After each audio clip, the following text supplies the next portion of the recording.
আমরা এ যাবৎ আমাদের এই তদন্ত কমিটিতে ইস্টার্ন প্রক্টরের পক্ষ থেকে ডক্টর নুরি আলম সিদ্দিকী ছিলেন, তো উনি হয়তো এ ব্যাপারে আরও বলবেন। কিন্তু আমরা এ যাবৎ 3 জনকে অলরেডি শনাক্ত করে শাহবাগ থানায় সোপর্দ করা হয়েছে, আরেকজনকে কিছু সময়ের মধ্যেই পাঠানো হবে শাহবাগ থানায়।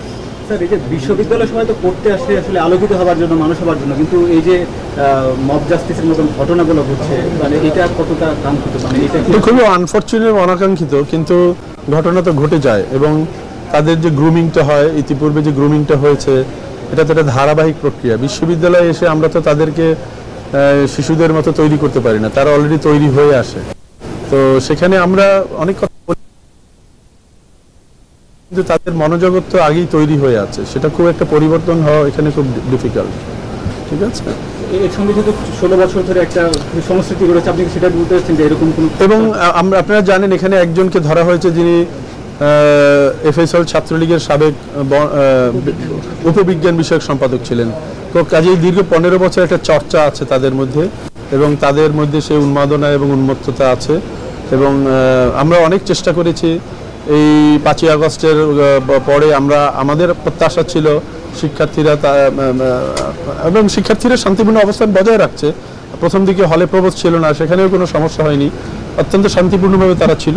কিন্তু এদের মধ্যেও কিছু বিপদগামী তো থাকেই, যাদেরকে আমরা সহজে কাউন্সিলিং বলি অন্য কোনো প্রক্রিয়ায় তাদেরকে সংশোধন করতে পারি না।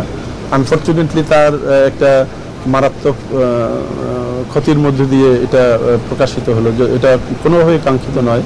কিন্তু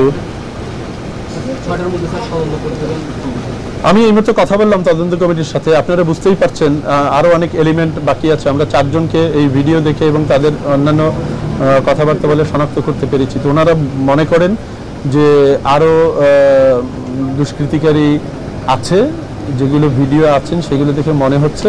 এবং তারা আমার কাছে আজকে রাতটা সময় চেয়েছেন যাতে করে সবাইকে ধরা যায়। আমরা তো একটা কাজ অর্ধ সমাপ্ত রেখে দিতে পারি না। তো আমি তাদেরকে বলেছি আজকে রাতটা আপনারা কাজ করেন বৃহত্তর স্বার্থে, সকল দুষ্কৃতিকারীকে যা ধরা যায়। তো আজকে রাতটা ওনারা কাজ করবেন, কালকে ওনারা চূড়ান্ত প্রতিবেদন দিবেন আশা করি। দুষ্কৃতিকারীদের জন্য ক্যাম্পাসের বার্তা কি? ক্যাম্পাস প্রশাসনের ক্যাম্পাস প্রশাসন দুষ্কৃতিকারীদের জন্য আমাদের বার্তা অলরেডি আশা করি পেয়ে গেছেন। আমার জানা মতে ঢাকা বিশ্ববিদ্যালয়ের কোনো ঘটনায় এত দ্রুত মামলা হয়েছে এটা আমার জানা নেই। এবং এত দ্রুত আমাদের সাথে পুলিশ প্রশাসন এবং আমাদের প্রক্রিয়াল টিম এবং সকল শিক্ষার্থীরা কোঅপারেট করেছে। এই অল্প সময়ের কলে 12টা পর্যন্ত সময় দেওয়া হয়েছিল যেন সাক্ষাৎকার দেন। এবং এই যে আমরা তাদেরকে ধরেছি, এটা এই 4 জন কাস্টডিতে নিয়েছে, এটা কিন্তু এই প্রক্রিয়ার অংশ। এবং এই বার্তা হলো যে কোনো দুষ্কৃতিকারী এখানে কোনো অপকর্ম করে ছাড়া পাবে না। আমরা যে কোনো মূল্যে এই দুষ্কৃতিকারীদের আমাদের আইনের আওতায় নিয়ে আসব এবং আমরা সবসময় আইনগত প্রক্রিয়া অবলম্বন করব।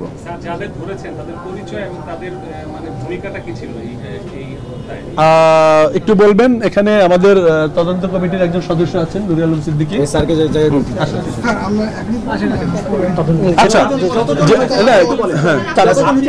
আচ্ছা, যেটা হয়েছে সেটা হলো যে আমাদের কাছে ফুটেজ আছে এবং তারা তাদের যখন সাক্ষাৎকার দিতে আসছেন তারা সরাসরি কথা বলেছেন এবং তারা এই ফুটেজ দিয়ে এটা যে তার ছবি এটা তারা স্বীকারোক্তি দিয়েছেন এবং তারা সরাসরি এই ঘটনার সাথে যুক্ত ছিলেন, এরকম ছবি আমাদের কাছে আছে, ভিডিও ফুটেজ আছে। এবং তাদেরকে আমরা ক্রস চেক করেছি যখন ফেস টু ফেস হয়েছে, এবং তার ভিত্তিতেই তাদেরকে শনাক্ত করে নিশ্চিত করা হয়েছে এবং আইন প্রয়োগকারী সংস্থার হাতে তুলে দেওয়া হয়েছে এবং ওনারা অত্যন্ত সহায়তা করেছেন। একজনের নাম হলো জালাল, যেটা বললাম, তিনি উপসম্পাদক বিজ্ঞান সম্পাদক। আরেকজনের নাম হলো সুমন, আরেকজন হলো সাকিন, আরেকজন হলো, এই 3 জনকে হস্তান্তর করা হয়েছে। আরেকজন সাজ্জাদ, তাকে ওনারা এসছেন, তাদেরকে আমরা হস্তান্তর করব শাহবাগ থানায়। আমরা তাদেরকে ওনাদের যারা কর্মকর্তা এসছেন তাদের কাছে হস্তান্তর করবো ইনশাআল্লাহ।